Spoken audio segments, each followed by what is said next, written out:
Hey everyone, and welcome back to another video. In this video, I'm going to show you how to edit the quick action button on your Insta360 Go Ultra. So this video is going to be particularly useful for individuals who just got their Insta360 Go Ultra.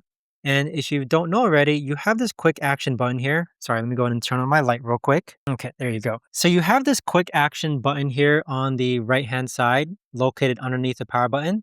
So how do you actually go ahead and edit that quick action button? Now we're going to go ahead and turn on the camera by pressing it once. And then afterwards, you want to go ahead and swipe down.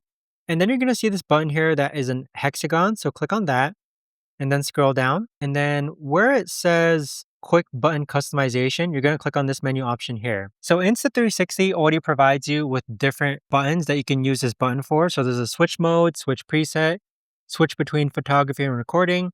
So go ahead and edit it to whichever one you want, and there you have it. But that right there, guys, is the best and easiest way that I know of to actually go ahead and edit the quick action button on your Insta360 Go Ultra. If you guys know of a better or easier way to actually do this, let me know in the comments down below. I would love to know. Thanks so much for watching, everyone, and I'll see you guys all in the next video.